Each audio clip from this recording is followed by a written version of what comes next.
Sa sobrang inggit neto ni De Lima sa mga Duterte, hanggang ngayon, nagyayaw-yaw pa rin yan kung ano-anong mga sinasabi niya, lalo kay BP Sara. O eto, may isang senador na kung saan mukhang ma-hurt si De Lima dito sa sinabi ng isang magaling na senador na si Cayetano. Itong si Senador Cayetano, ito yung gusto ng karamihan na magiging Senate President. Magaling pagdating sa batas, magaling magpaliwanag. O ito, ang video, De Lima, panoorin mo. So let me address this now to Senator De Lima. She started out by saying, Alan is the last person in this world to talk about human rights. You should be the last person to talk about due process. Wala kang karapatan. So let's address that. Ano po ba nakalagay sa Philippine Constitution, ma'am? Kayo po, ma'am, ang naging Secretary of Justice.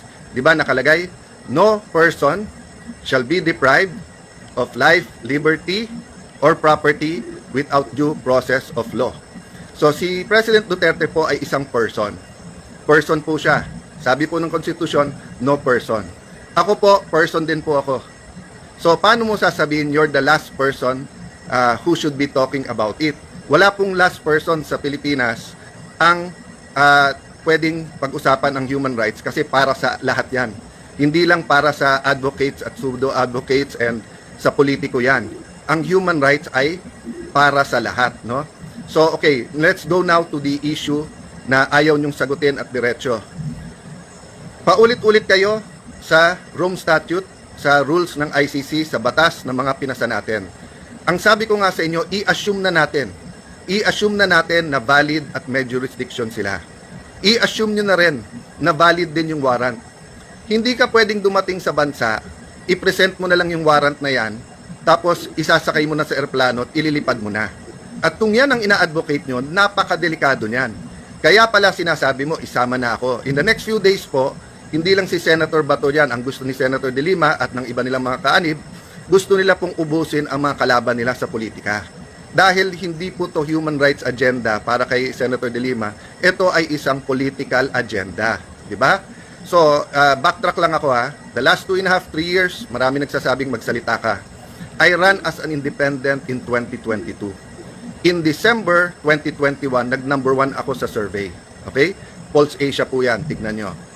But nag-decide po kami ni Lani, there are some personal stuff that we have to take care of, focus on, and then nung tinitignan ko yung mga partido na nahirapan din ako pumili and to lend my name, I sat down with some of them, and to respect the people's will, nag-decide ako ituloy-tuloy na independent.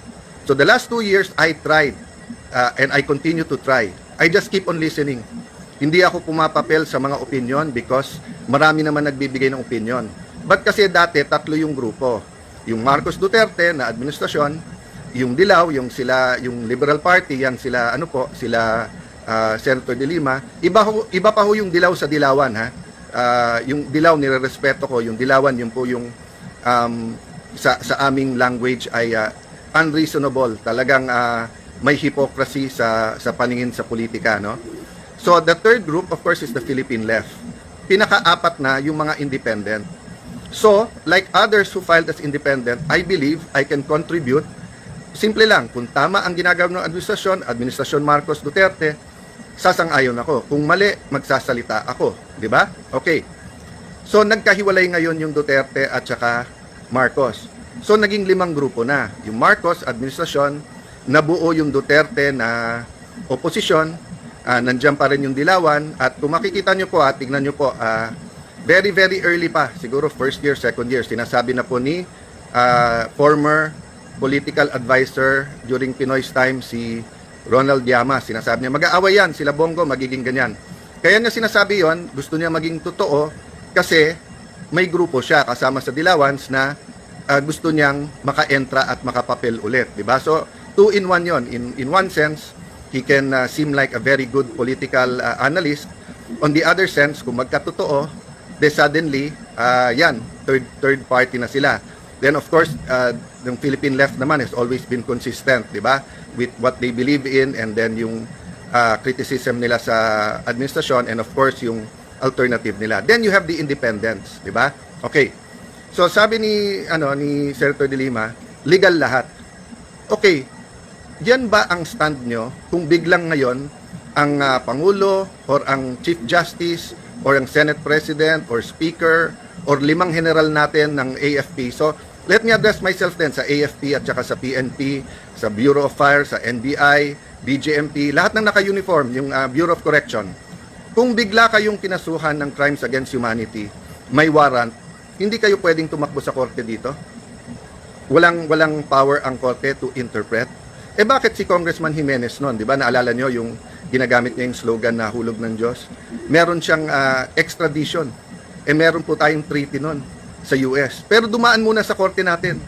Sabi nga ng isang matalik kong kaibigan bakit daw pagka-divorce at nakakuha ka ng divorce sa abroad, sa Europe, sa Amerika, kailangan mo i-present muna sa korte dito at i-validate, di ba?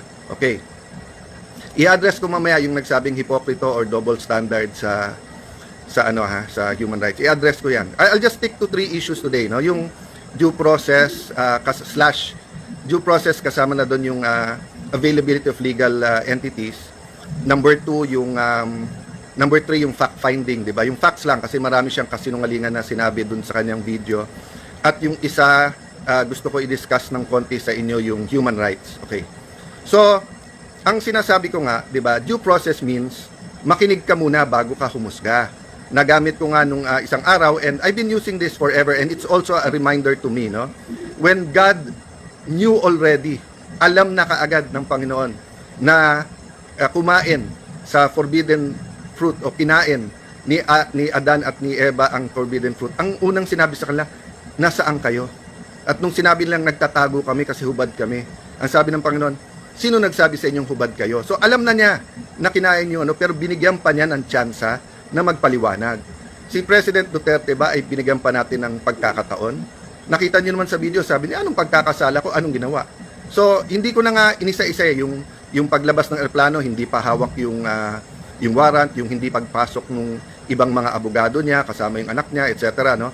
Doon na lang ako sa hindi ba dapat binigyan ng reasonable time kung whether that's the writ of habeas corpus o kanilang TRO, hindi ba reasonable time? Tapos, yung ibang advocates, nakita ko, nagpo-post sila. Muten academic na, panalo na outsmart na sila kasi nasa airplano na, hindi na ibabalik ng ICC yon. So, yun nga ang tanong ko sa inyo Yun nga po, ang sabi po ni Senator De Lima, ang test daw ng human rights yung sa pinakamaliit na Pilipino.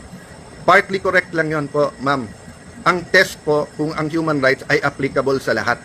Kailangan, kinat out nyo sa pinakamakapangyarihan, sa pinakamaliit, pareho ang karapatan sa human rights.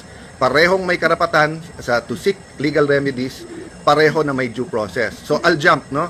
Dun sa legal remedies. So, sabi nung iba, bakit bibigyan si Duterte ng pagkakataon? Yung mga pinatay ba may pagkakataon? So, first and foremost, parati nating dinidistinguish yung extrajudicial killings. Ibig sabihin yung patayin mo na lang. Di ba? Walang trial. At dinidistinguish natin po yung mga tinamaan dahil nga sila nagbarilan, mga sindikato para hindi mahuli, di ba? So hindi state, hindi po mga alagad ng batas ang pumatay doon. And then dinidistinguish mo rin yon dun sa mga police at militar na may raid and then they protected their own life. So the point is, ang ginawa ni Senator De Lima sa hearing sa Senate, I'll go through this deeper later on. Ang ginawa niya sa hearing, hindi niya sinabi sa madlang people, sa atin lahat, na during her time as Justice Secretary, iniba nila yung definition ng extrajudicial killing. Hawak namin po yung mga papeles noon. So tapos pinapalabas niya na libo-libo na ang napatay. Na hindi niya sinasabi na ang extrajudicial killing nung siya ang Justice Secretary ay mahigit 10,000. At never ko sinabing kulang ang napatay o pumatay. I mean, you're making me out to be a monster, ma'am, na hindi naman totoo. So at this point, I want to challenge yung mga famed fact checkers. Yan Rappler, yung mga investigative journalism. I-fact check nyo na lahat ng sinabi ni Senator De Lima kasi ang daming mali sa sinabi niya. Kailan ko sinabi na kulang pa yung patay? I always said that every life is valuable. Diba? Parati natin sinasabi yung sanctity of life, no? So, ang punto po dun sa mga nagsasabi kay Duterte na, ikaw ba, binigyan mo ba sila ng due process? So inaamin nyo na hindi nyo siya bibigyan ng due process, di ba? So kung sino man na gumawa ng karumal-dumal na krimen sa buong Pilipinas, sa buong mundo, na walang due process, doon po lumalabas ang mga tunay na human rights activists na nagsasabing Sandali lang, kahit criminal sila, meron silang human rights. They have the right to due process. They have the right to seek legal remedies. Kaya nga maraming sikat na human rights activists pero mababaho sa politiko o kaya galit ang tao. Kasi nga, pinaglalaban ang karapatan when it's unpopular, di ba? But sa kanilang clique, sa kanilang grupo na it's more of political revenge rather than pure human rights, tahimik lahat nung sinakay sa eroplano at inilabas na lang. Hindi hinintay ang Supreme Court, hindi hinintay.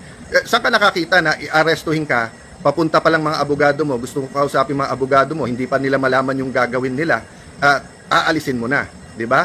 So, napakadelikado yan.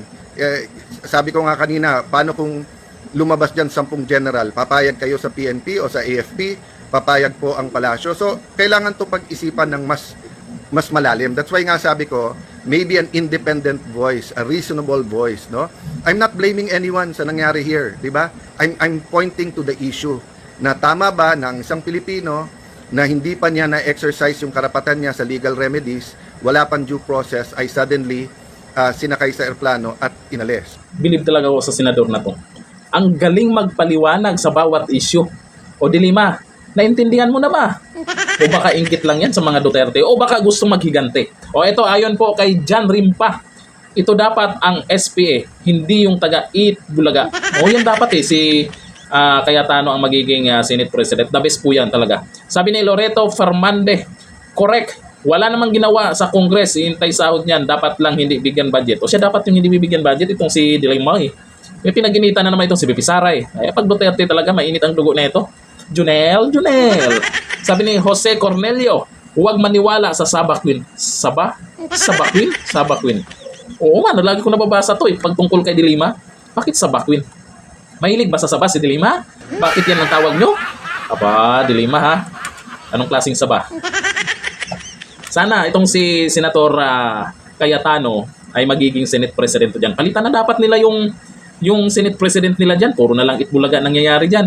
Away-away na yung mga senador dyan. Sa mga senador, dapat pumili kayo ng magaling na Senate President. Kasi itong mga senador din na iba yung may kasalanan dyan. Sino-sino ba yung bumoto dyan kay Itbulaga? Mayos-ayos na kayo dyan. Imbis na yung tao ay galit sa kamara, ngayon, galit na sa inyo. Lalo na ngayon, napabalitang, yung Blue Ribbon Committee na laging inaabangan ng karamihan, suspended. Ano yun? Ayaw nyo talagang ipapatawag si Martin Romualdez, Saldico at kung sino? Aba, masyado nang halata ah. Ganito na lang, thank you.